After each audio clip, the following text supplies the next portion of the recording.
And thanks to all of you. What an impressive set of individuals, and your dedication is really appreciated. We are honored to have you here today. I still remember my high school AP bio teacher, Mr. Bud Parsons. Mr. Parsons, or Bud, as he liked to be referred to, even by us students.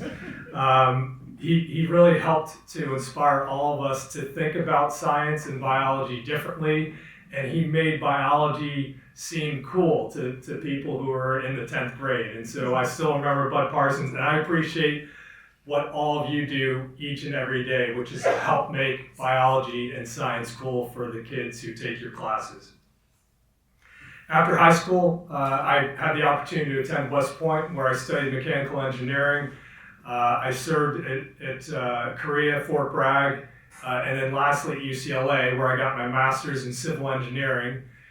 Decided to leave the military, and at that opportunity had a chance to come to this small and budding and blooming small company, promising company called Amgen in Thousand Oaks. It was a lot easier to get into Amgen back then than it is now. I'm thankful I had the opportunity to join at that point in time. And I always wondered, I kind of thought like, well, I'll go check it out and see what it's like. And here I am close to 30 years later, still here and honored to be here. And honored to be here as a site lead. During my tenure here at Amgen, I had the opportunity to work in R&D, in operations, and then in commercialization, and then most recently as a site lead. So I've worked all across Amgen Thousand Oaks. I've seen different aspects of it. And what I can tell you is this, is that there are some very, very cool things, very, very cutting edge and neat things happening here at Amgen Thousand Oaks. We have research and development. We have process development, which is how we scale up the product from a 2 milliliter sample to thousands of liters that can help serve patients worldwide.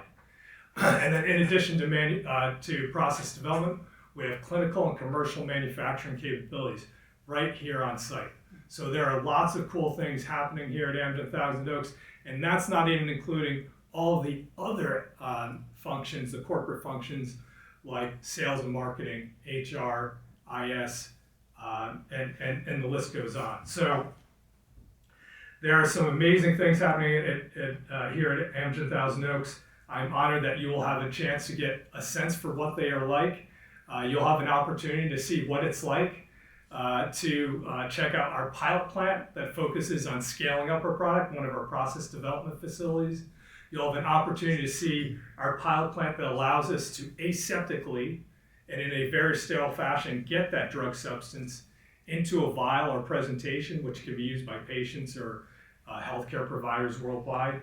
And then you'll have a chance to actually see the manufacturing plant where that fill and finish, that's what we call it, happens. So I wish you a very a wonderful day today, a safe day.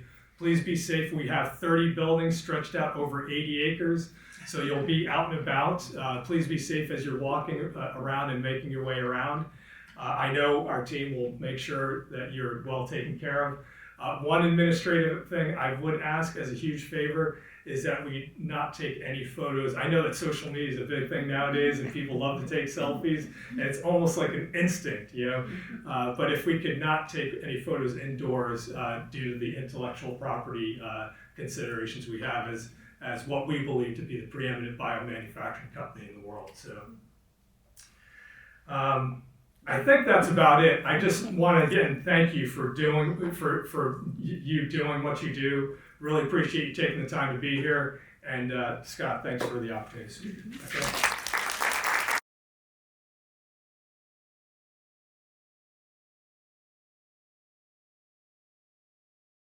Great, everyone. Welcome back from lunch. I hope everyone enjoyed their tours. That was quite an amazing experience. And I hope everyone had a chance to ask some really good questions and take back some information for your students. Right now, I do want to introduce you to the Amgen Foundation collection. They have a series of I Am a Scientist profiles from a ton of Amgen and scientists here across the field. This is a great resource to share with your students. The website has resources like posters and slide decks that you're more than welcome to check out and share with your students. And then some of the speakers we have for this portion of our presentation are also represented in the I Am a Scientist profile. So if you didn't already know, you're always welcome to check that out and share in your classrooms. So moving forward, we do have our keynote speaker that I want to introduce. Our keynote speaker is Dr. Ponda Motsepe-Ditshego. She is a Board of Directors member at the Amgen Foundation and leads medical strategy and external engagements at Amgen, while also advancing health equity through her leadership of the Amgen Black Employee Network. We are thrilled to have you with us today, Doctor. Thank you. Thank you very much. It's my pleasure to be here today. Oh, there we go. You can get a picture of me. That was a long time ago, guys. But anyway, as she mentioned, my name is Ponda Motsepe-Ditshego. I'm a fellow Amgenite, as you see, and I currently have a title called Global Medical Affairs VP, leading Amgen's inflammation therapeutic area. I've actually been in industry for quite some time. I've led teams. I have been on three different continents, 4 different countries, South Africa, United Kingdom, Canada, and now I'm in the US. So yes, I have packed many bags and suitcases and unpacked many more with my family moving around the world. But it's been a pleasure being in this industry for the past 23 years. So what does my work entail, and what is that big title that I just spoke about? So my work is something I'm very passionate about. It's really about shaping Amgen's global medical strategies. It's about advancing scientific research and education, but it's also about generating scientific evidence so we are able to interact with healthcare providers about our medicines. I'm also very and extremely passionate about addressing health disparities. And also about creating diversity in our clinical trials. I believe our Amgen mission, as you all know, is to serve patients, but I want us to serve all patients. So everybody has an opportunity who's suffering from a serious illness to have access to our medicine. All right, so a little bit about me. So when I think about why I'm passionate about science and what made me decide to become a doctor or go into medicine, I think it started actually in the lab. You know, I was in high school and we were messing around in the lab doing cool stuff. But I particularly remember a moment when we had to dissect a frog. And I was so intrigued by the anatomy. Like, I was like, what's going on here? It was complex, but it was like, I need to find out a little bit more about this anatomy stuff. So the more I immersed myself in the sciences, honestly, the more I wanted to do more and understand more. And I became very passionate and very inquisitive. That led me to becoming a doctor, because I really wanted to understand how the human body really functioned. Having understood the disease, and I was also curious to understand, like, how can I make a difference? Like, how can I be part of this research piece? So having the scientific background, I decided to join industry. And that was a good 23 years ago. So I've been around the block a couple of times. But, you know, the one thing I will say is being part of a company like Amgen that uses science as its backbone to navigate through new discoveries really shapes how we treat patients who suffer from serious illnesses. And I'm really glad to be a part of not just Amgen, but as well as the Amgen Foundation. So let's talk a little bit about how I feel about the Amgen Foundation. As member, and many of you know, I'm a member of the foundation. I have the privilege to work with fantastic leaders like Scott, Emily, and others. And you know, the work that we do is really, really important. We want to advance excellence in science education to inspire the next generation of innovators and invest in strengthening communities where Amgen staff members live and work. But we can't do this alone, right? So that as I sit here today, I'm really proud of the work that you guys are doing. I want to say thank you, because it takes a village, right? It really takes a village. And the privilege that you have in terms of being teachers and shaping the mind of our future leaders is absolutely critical and vital. So thank you for all the work that you guys are doing as teachers. We recognize that you are true change makers. You're shaping the scientists, researchers, and innovators of tomorrow. And honestly, thank you for your unwavering dedication. So when I think about the foundation, as I mentioned, I explained to you that we seek to advance excellence in science, but more importantly, we believe everyone needs science, and science needs everyone. We want to inspire the scientists of tomorrow. Amgen here, we deeply, deeply value you as teachers and as catalysts for innovations. Shaping the minds, you have that privilege, you're shaping the minds that will drive scientific and medical breakthroughs in the future. So I think we should give yourselves a round of applause.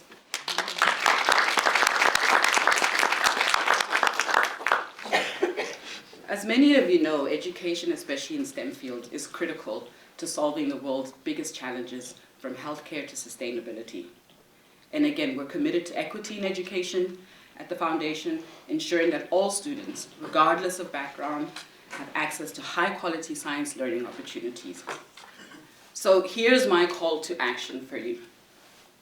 As a society, we're really entering into an exciting new era in biotechnology that will really shape the new genetic research tools that we have more than ever before. There's more sophisticated medicines that will come up. There's advancements in manufacturing processes. But with this new era comes a huge responsibility, which is a greater demand for talent, for expertise, and critical thinking.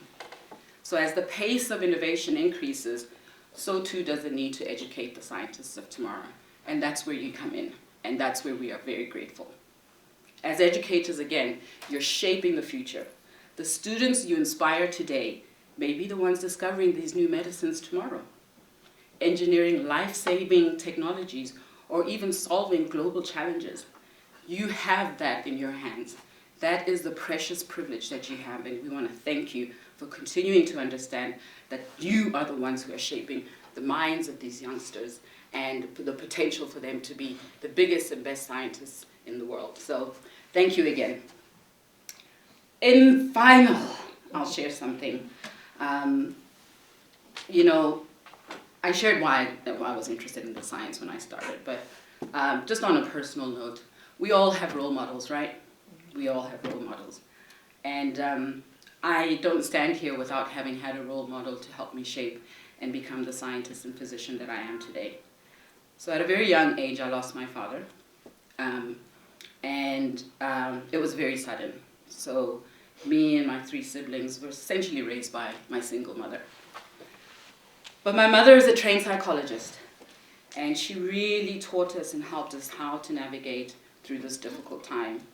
And I was actually just about to start my last year of high school, and we were living in South Africa. But she taught us a couple of things: resilience, curiosity, focus, and never accept no. Never accept no. And she inspired me and my 3 siblings, and today I am the first physician in my immediate family. I am only one of 3 in my tribe back home, and I would not have done that without my mom. My family and my heritage has really inspired me to be my best self, my authentic self, creating a lasting impact for those who come before me, and those who are still to come. So, you know, another proud moment and a proud personal story I will share is my daughter, who's now a freshman in Spelman, and she's pursuing the medical route.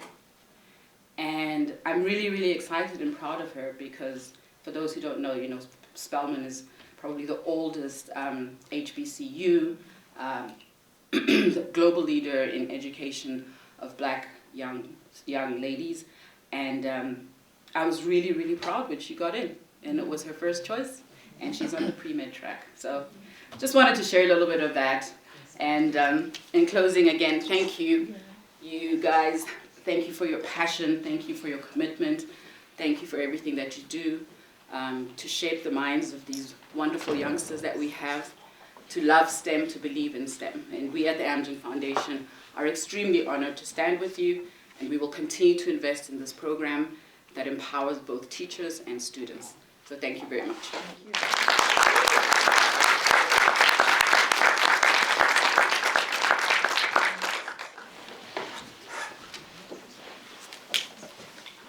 Thank you so much, Doctor. It's wonderful to have you. Thank you for donating some of your time today. If you'd like to sit up here, you're more than welcome to. We might have some time for a few questions at the end of everyone's presentation. I would like to present our second speaker for today. Our second speaker is Dymond James. Dymond is a clinical strategic leader at Amgen and focuses on business innovation and diversity. Dymond also empowers mid-career professionals through the Healthcare Businesswomen's Association. Thank you so much, Dymond.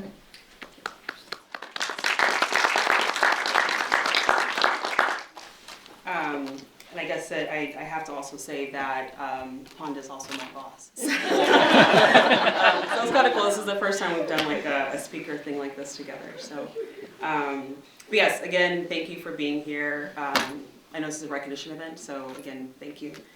I guess I won't try to recap what she just mentioned, right? But Chief of Staff for Ponda here and our Global Medical Information Team for ICE Global and US. I'm helping basically make sure the team is working efficiently and effectively, and we're being considerate of all of our products, right, and not focused too narrowly. What else? Prior to this, I worked on the U.S. commercial side of the business. I did like some oncology brand planning and really streamlined negotiating between the payers or insurance companies and manufacturers and making sure that patients have access to our medicines. Outside of biotech, I was in the Air Force for 6 years by way of the Air Force Academy. There I was doing Space Force things before Space Force became an entity. And yeah, that was kind of the foundation of my learning here. But I guess what really sparked my passion for science, it was educators like you. I went to a Catholic high school in DC, went to the Air Force Academy, so both very, very STEM related types of education for 8 years or so. And I think back to my AP bio teachers, I think back to my organic chemistry teachers, I think back to my A&P teacher, and it was them who really, really fostered this love of science and I don't know, just a passion, right? Whether I was too busy, I also played basketball in college, so running back from a game to finish a lab is probably the worst thing that you could do as a 19-year-old. But you know, it's but again, like it was the passion and the teachers that I had and role models that I looked up to that really, you know, were like, you know what, this is something that you can do. Like, why not be an overworked millennial and just kind of keep going? So, but yeah, so I say that to say that, you know, I think about one of my mentors, Colonel Huckstep. I believe he's out of the Air Force now, but at the time he joined the Air Force, was a space officer just like I was, and had come back to teach at the Air Force Academy. And I was just like, wow, like, so I can go to med school and do something else and maybe not, you know, practice or whatever and find a different path and a way to give back. And so when I think about the things that he accomplished, it's really not that. It's the fact that he came into the academy and you know, stuck it out with some of us very tired, very sleepy, young cadets, and you know, it was just an inspiration to all the students there, and you know, also, you know, just was an inspiration to see someone that looked like me and had a path like me, and that like you know, something was possible. Let's see what else. Oh, so the I'm a Scientist project, right? You know, as she mentioned earlier, it's aiming to break down the stereotypes, right? Like you don't need to. You know, you are a chemist in school, and so now you think you can only go down this chemist pathway. You know, it's to open doors and to provide resources, right, for students and teachers like yourself to explore more and to see what else is out there. And so yeah, so Amgen's done a great job. I'm a Scientist project has done a great job of just providing that platform, showing the access and the resources that are out there for us to use. What else I want to talk about? Yeah, and then I guess the resources themselves, right? They're free, they're engaging. You know, myself, and the two gentlemen here, like we enjoy doing things like this, right? To share our experience and to, you know, talk about ourselves for a little bit. hoping that you'll go back and use this information for your own students or for your own children and things like that. So, and yeah, I guess call to action, just as Ponda mentioned, right? It's what'd you say? Everyone needs science, and science needs everyone. It's true. I mean, even in the science that we do here at Amgen, right? We can't get it done with just a few demographics, genders, whatever else. Like, we need everyone to kind of pursue and push through barriers, right? To have better science in the future. So, yeah. So again, thank you.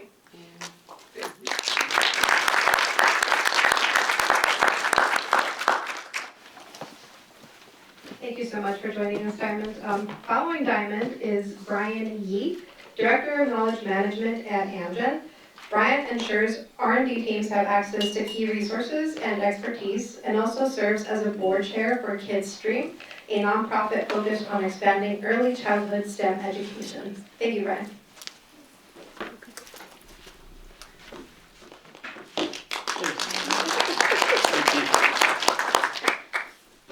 There's a very vivid memory that I have in my mind as a child, reaching into that junk drawer that we all have in our kitchen that's filled with rubber bands, scissors, and what I was looking for that day was a screwdriver, specifically a small screwdriver, because there was a toy that I wanted to take apart. Why? I don't know. I just knew I wanted to. And I remember taking off that last screw and pulling apart 2 pieces of plastic, when all of a sudden a spring flies in the air, an LED tumbles out, a button battery rolls down, and a moment of panic ensues. What did I just do? How am I going to put this back together? But that became the challenge for the next few days. And that unlocked a moment where I started to realize, this is interesting. How does this work? How does that spring cause that piece to move?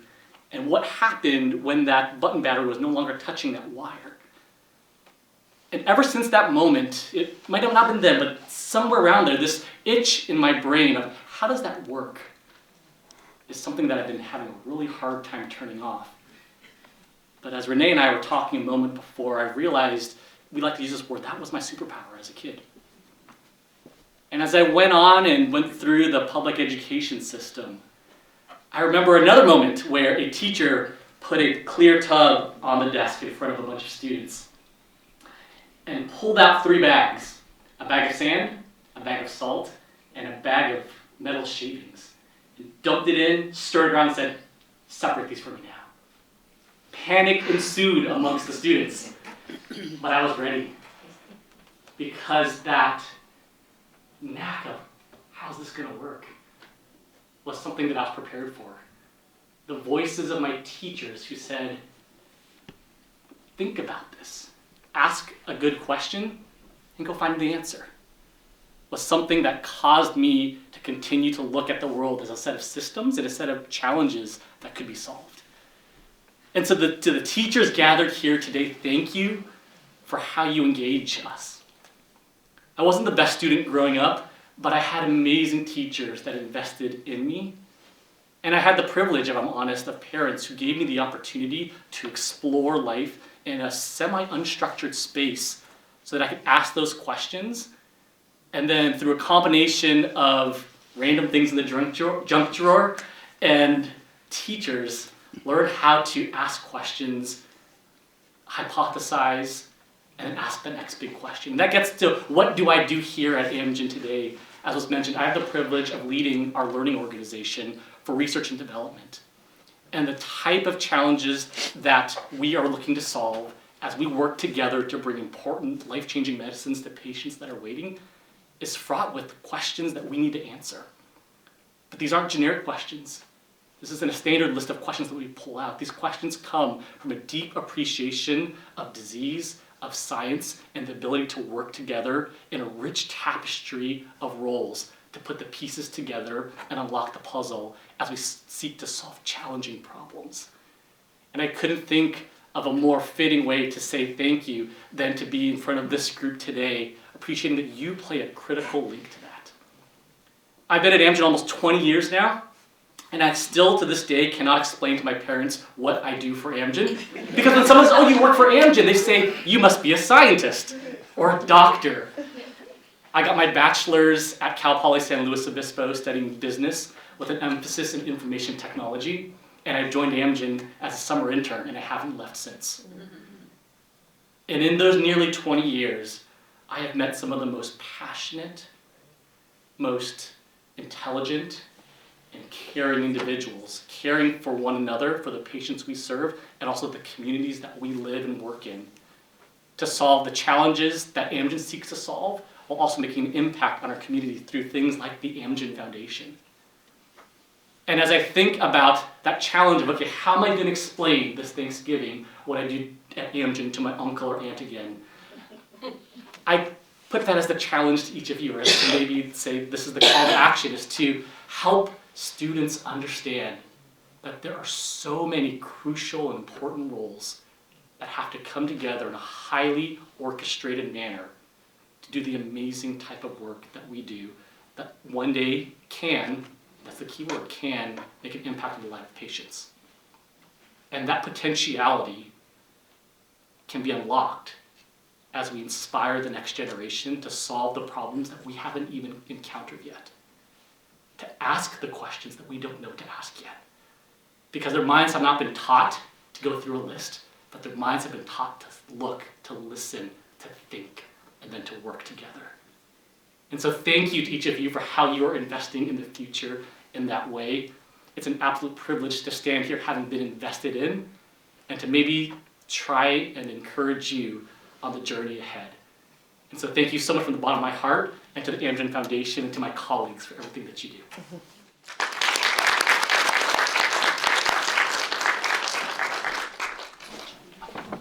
Thank you so much, Bryan.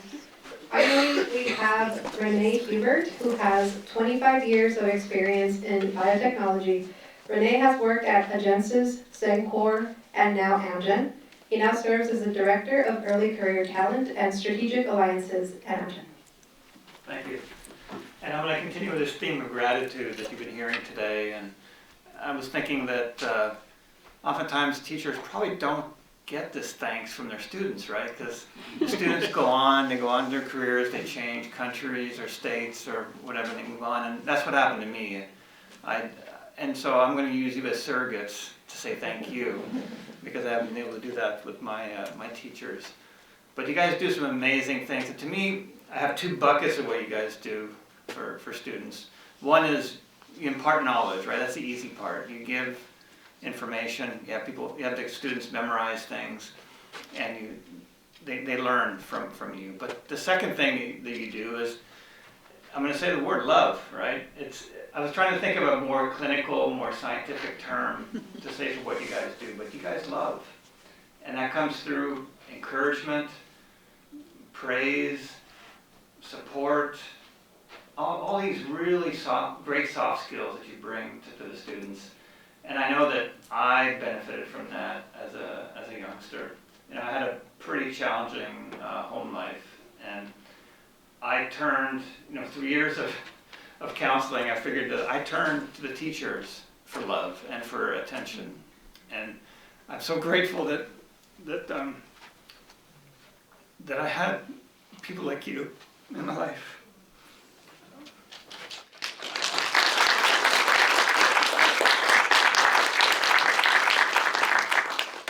Thanks for letting me take my breath. I know that I would have been on a completely different career path. My parents weren't very well educated, and they didn't appreciate higher education. And my stepdad wanted me to be a construction worker like my two older brothers and like he was. And I know that if I had taken that path, I would have had a lot of regret because I was a passionate scientist even as a toddler. I loved science. And it was great that I had teachers that encouraged that in me. And they saw that my superpowers were science, and that they allowed me to continue on this path. And I wanted to get the highest grades in the class, the highest scores, because I wanted that praise from the teachers. I wanted to get that support, and it helped me develop, even in grade school, a really strong work ethic that I carried with me all the way now to where I am now. So Right now I'm pursuing a passion that I articulated in high school, which is something maybe you guys could help impart on your students. I went through that phase where what am I going to do when I grow up, right? Everybody goes through that phase as a kid. And in high school I was kind of panicked. It's like, what am I going to do when I grow up? What am I going to study in university? What am I going to do, right? And so what I did is I locked myself in a basement rec room that we had in Canada. I turned off all the lights. I put on headphones and I listened to Pink Floyd for hours and hours over days and days. And I didn't know at the time, but I was meditating, really. I was doing a vision quest to figure out the mysteries of life, but specifically my mystery. What am I going to do when I grow up? And it came to me in a flash, probably on the 15th day of listening to Dark Side of the Moon. And that was, I love science, and I want to make a big impact on the world, on the planet. I want to leave the world a better place. And what better way to do that than to find a cure for cancer? So my mantra became in high school, I want to find a cure for cancer. And I say it to this day now, that's my mantra. And luckily, I've had the opportunity to be involved in projects where I've helped develop therapeutics that are impacting patients. Little parts here and there, but I didn't find one cure for cancer, but I know that I've made an impact on patients' lives, and I was able to fulfill that lifelong dream of mine that continues to this day. But again, it wouldn't have happened if I didn't have the support of teachers like you, so thank you.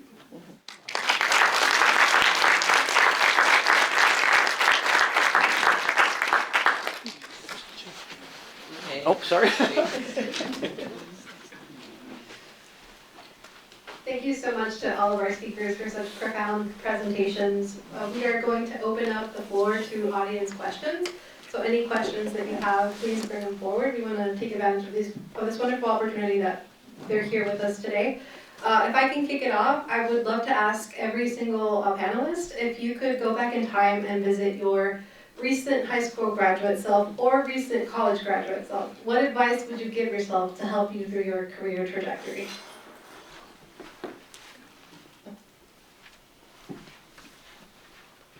Who's going to go first? Whoever's got the answer first. Go ahead, Diane. Oh man, it wasn't that long ago either, so I should know this answer.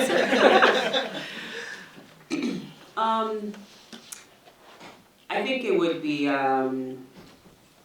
enjoying the process a bit more. I think I do. I think I do a good job of that now, but I think as a kid, especially joining the military, I was so like, what am I doing in 7 years? Like always. And while that's wonderful, could I enjoyed my capstone a bit more? Could I have done something more fun and I don't know, really explored? I think so. So I can remember the jump from high school to college, and then college to the working years. And then a couple of periods throughout those early working years where mental health was something that I ignored. And I think nowadays it's much more openly discussed, but I would go and tell myself it's okay not just to ask for help, but to admit that you don't have it all, and to connect to that help before you need it. I think that's something where I'm glad that I had a network around me to support me when it got bad, but I would hate for it to get there for students that I might have been mentoring or for yourselves that are in your classroom that I know you guys have a heart for them, and so reminding them it's okay to ask for help. I'm sitting here trying to think what would I really say to my young Ponda. But I think one thing that comes to mind is not to be so hard on myself for failures. I think failing is a very important part of life. It's an important part of growth and learning. And I probably was a little bit too hard on myself when I failed at anything. And funny story, I have to share this. When I was in Canada, actually, I failed my driver's license twice. And the second time, I went home and I told my daughter, and she was like, "Mama, you failed?" I said, "Mommy fails too, right?" Then, we all fail, and it's okay to fail. I'm not always great, But yeah, I think definitely and also teaching our children not to be hard on themselves. This world is really hard, it's harsh, right? There's so much going on. And I think it's important for our kids to have a little bit more fun, but also understand that it's okay to fail and not to be too hard, as long as you learn the lesson from the failure. That's the growth, and that's the learning that comes out of failure. Yeah, my advice is similar to that. It has to do with confidence, right? I just remember looking back, I was so insecure as a high school kid and in college, and I would have told myself, just be more confident. You got this, you can do this. I had an amazing work ethic, I was focused. Everybody around me seemed to think they had confidence in me, but myself, I was terrified of failing. I was worried about not getting into university. And then when I got into university, I was worried about failing out, and so I would have told myself to just have a little grace and confidence in yourself.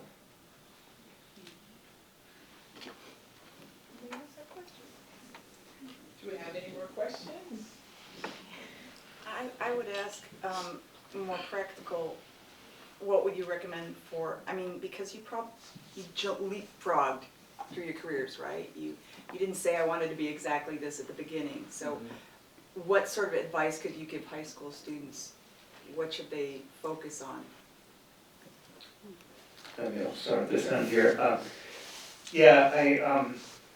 Some of the kids I mentor as well, they have this problem. It's almost like at least a paralysis, right? They're like, oh my God, if I make this wrong decision here, in 30 years, I'm going to be screwed up, right? So, yeah. So, and I keep telling them that no one does what they did during a PhD or a postdoc or their first job. Life is about changing in this world, and you have to adapt to changes. You have to embrace the changes, right? So I wouldn't try to think too far into the future. Just like me with my mantra, I said I want to find a cure for cancer. In high school, I wasn't finding a cure for cancer. I said it in my undergrad. I didn't do that work. I did it during my PhD. I never did any cancer work in my PhD. I did it during my postdoc. I kept saying it, and I didn't do any cancer work. It was my first job outside my postdoc. I got a job that was doing cancer research. So the mantra really worked, as I was saying it over and over again, right? I would just kind of tell them to think in the short term. Like for me, it's kind of like, I'm going to get my degree, and then I'm going to get my other degree, and then I'm going to take it from there, and realize that it's too tough to think 10, 20 years into the future. I think that's really great advice. I'm one of those odd people who knew I wanted to be a doctor, like when I was 3, probably, before I could even speak. Oh no, seriously, when I was in my second year in medical school, I was already calling myself Dr. P. And my friends still call me Dr. P.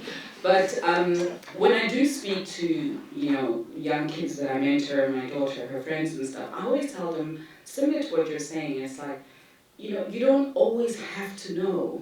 And there's so many more jobs out there that when I was growing up, like, nobody even thought about AI. There's so many things there's so many options out there. The important thing is kind of like what you're saying, explore and enjoy the moment, right? You don't have to, so I was very clear I wanted to be a doctor. I wanted to be an obstetrician and gynecologist.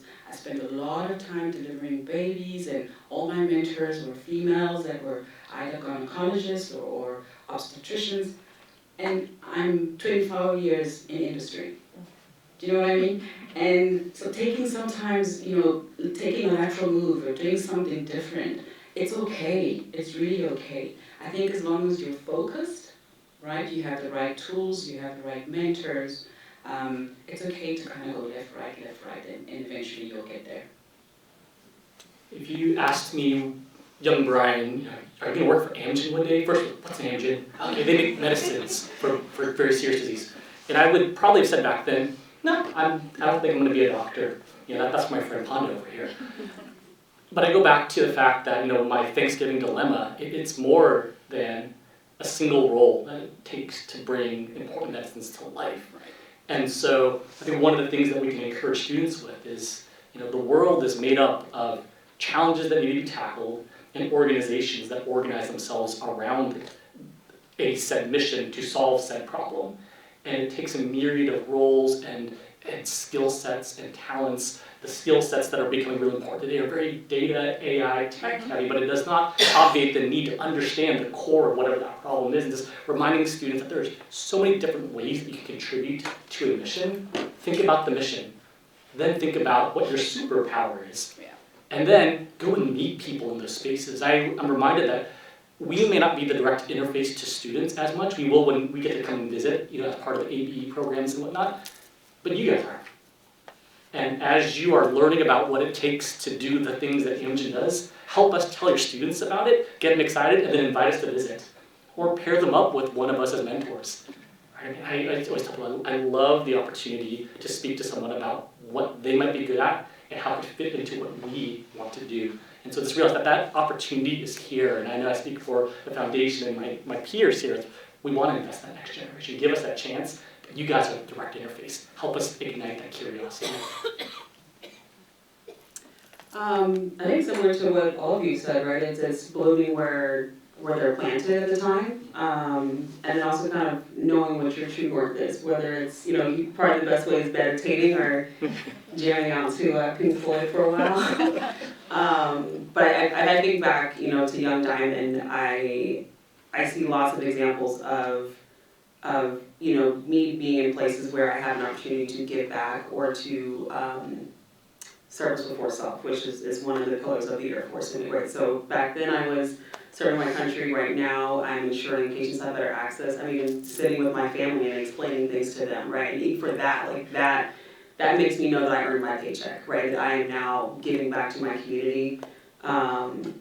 But again, it was at a very young, not even a young age, but as I'm going through life, and it's like, what are the things that I like to do? Where I like to volunteer? Where are my friends? Where's my community? Right? And it's like, you know, I'm like, it's a service before self thing. And so blooming where planted, and then I think also connecting with folks. I think, yeah, I mean, between Air Force to here, and like, how did that happen? You know, it's they were mentors, they were friends.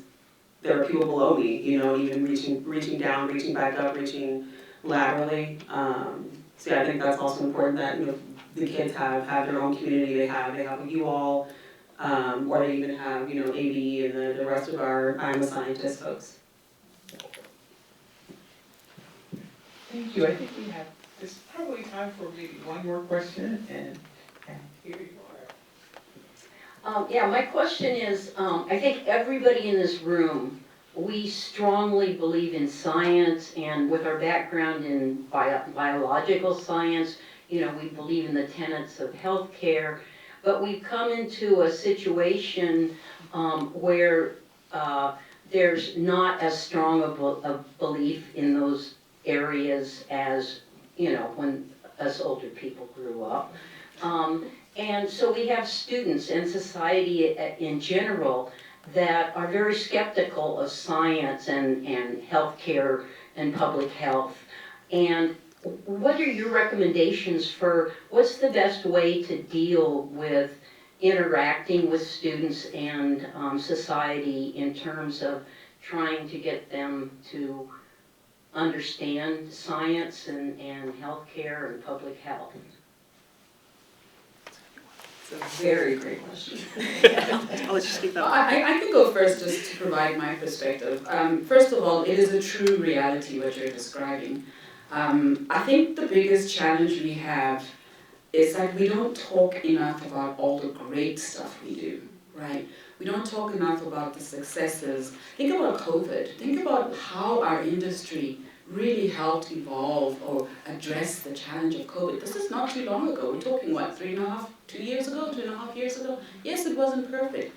But this is one place where I felt that our industry really showed up and made a huge impact. It wasn't perfect. There were challenges, But we were able to save lives because of that, because of the scientists, because of our industry, R&D, innovation. So I think, there's so many success stories that don't get out, only the negative stories get out. So if we could talk more and share more stories of success, that would be helpful. The second thing I would say is use us as catalysts. Invite us to come and speak to your students. I'd love to mentor anybody who wants to be mentored and show them that science is cool. You can do cool stuff when you're a scientist, One of the things I didn't share in my background is that, yes, I was a doctor, but when I decided to join industry, everybody thought I was crazy. I'm like, what are you doing? Who does that, And then when I was in industry, I decided to become a marketing director for a little while. It's like, why are you leaving medical to go do marketing? It's like, you can do cool things. But they won't really like it much if they hear it from their teachers or parents. Use us, tap into us, invite us to speak to the kids, and let them hear our experiences and how cool it can be. I'm definitely willing to do that. If I could double down on what Ponda said, I think it's easy to take things that we read on the internet, which I would say is perpetuating a lot of these challenges, that things can take off quickly. But as Ponda said, when you can sit down and talk with someone, I think that makes a big difference. And I would just say, leverage the team here. There are so many people besides the four of us who I'm sure would love to volunteer and give people a real life peek of what are the questions we're trying to answer. And how do we go about answering those questions? Things are always overly simplified when they're forced to fit into a tweet or a post, insert social media thing here. Have a conversation with somebody. I think that is a tried and true way to create understanding and an appreciation for what really is versus what we see or hear from someone else.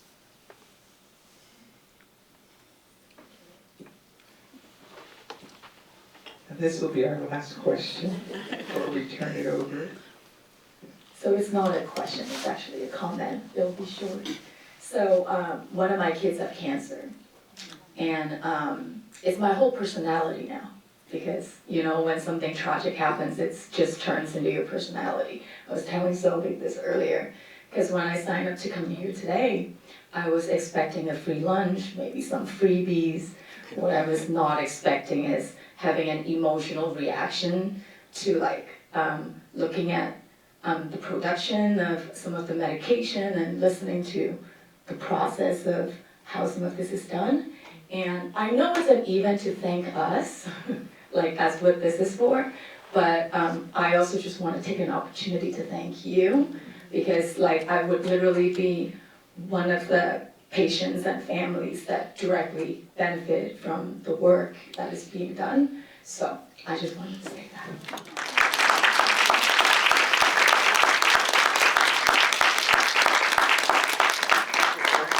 Sharing that.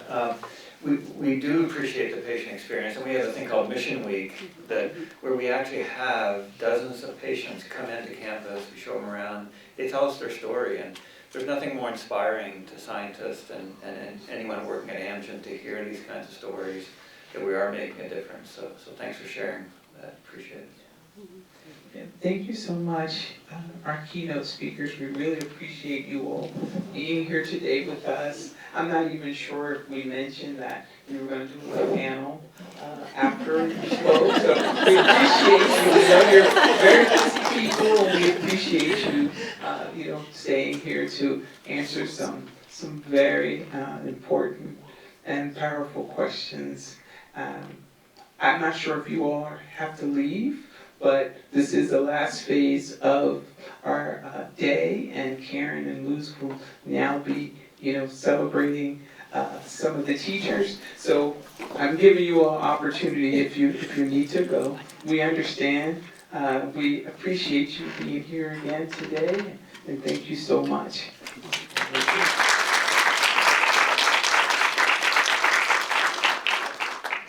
I just wanted to say that my favorite quote is from Rosalind Franklin, and it's science and everyday life cannot and should not be separated. And that says it all. Science affects everyone's life, whether they like it in biology class or not. And so we've heard from everyone about how important it is to help these kids that want to do science. They were all science nerds, right? What about the kids in your class that aren't science nerds? What about the kids that their parents are immigrants? They can't tell their kids about these opportunities. And so by doing these hands-on jobs with these hands-on labs with these students, you're giving them confidence, like, oh, I can use a pipette. Hey, I can really do this. And then they can start seeing themselves in those positions, whereas before it was never crossing their mind. So I would say the second most important thing to creating the next generation scientists is creating scientific literacy in the general population, which we really know is important right now, and sparking the curiosity in those kids that stopped having the curiosity somewhere between middle school and high school. So I value all of you for that. I just wanted to tell you about some upcoming events.